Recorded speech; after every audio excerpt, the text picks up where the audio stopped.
আসসালামু আলাইকুম। ঈদের দিন সকাল থেকে কি করলাম মোটামুটি সেটাই দেখাবো এই ভিডিওতে। সকালে ঘুম থেকে উঠেই ফ্রেশ হয়ে নামাজের জন্য বের হয়ে গিয়েছিলাম। অনেক দ্রুত করছিলাম কারণ আমার একটু লেট হয়ে গিয়েছিল। খুব বেশি একটা নাস্তা করিনি নামাজে যাওয়ার আগে, হালকা খেয়েই বের হয়ে গিয়েছিলাম যেন দেরি না হয়। নামাজে যাওয়ার আগে অধিকাংশ খাবারই আমি খেতে পারিনি।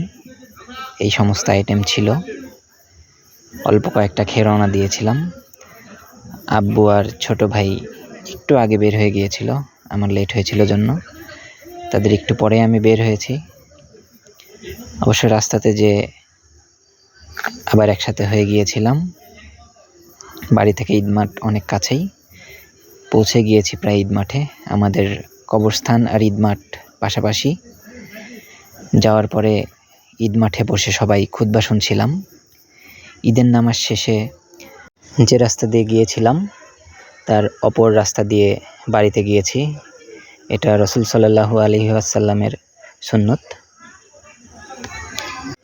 আমাদের কবরস্থানটা অনেক বড়, মেহগনি গাছে নতুন পাতা এসেছে। পরিবেশটা অনেক উজ্জ্বল ছিল, এই জন্য খুব ভালো লাগছিল দেখে। বাসায় আসার সময় তানমিনের জন্য একটা ফুল নিয়ে এসেছিলাম, যেটা পেয়ে সে অনেক খুশি হয়েছে। তারপরে দেখি আম্মু আরও রান্না করছে। হালকা কিছু খাবার খেয়ে, খিচুড়ি খেয়ে ঘুমিয়ে পড়েছিলাম। ঘুম থেকে উঠে ফ্রেশ হয়ে দুপুরের খাবার খেয়েছি। পোলাও ছিল, ইলিশ মাছ ভাজি ছিল, গরুর গোশ, তারপরে ছিল টমেটো স্যালাড, মুরগির রোস্ট, আর ডেজার্ট আইটেমে ছিল জর্দা পোলাও, দই, আর শেষে ড্রিঙ্কসের জায়গাতে ছিল কাঁচা আমের শরবত। ড্রিঙ্কস অনেকটা কম খাওয়া হয়। বিকেলবেলা ঘুরতে বেরিয়েছিলাম মাঠের দিকে সবাই মিলে। অনেক আত্মীয় স্বজনের বাসাতেও গিয়েছি। মাঠের মধ্যে যেয়ে দেখি বাচ্চারা খেলাধুলা করছে।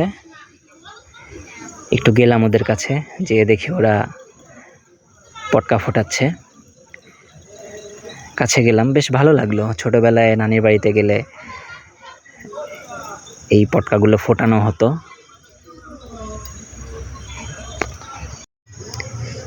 এই পটকাটার নাম হচ্ছে রকেট বোমা যতদূর সম্ভব। এটাতে আগুন দিলে অনেকটা উপরে ওঠে এবং অনেক দূরে গিয়ে পড়ে। দেখে বেশ ভালো লাগছিল। ঘুরে ফিরে আত্মীয় স্বজনের বাসায় খাওয়া দাওয়া করে রাত্রে বাসাতে চলে এসেছি। আল্লাহ হাফেজ।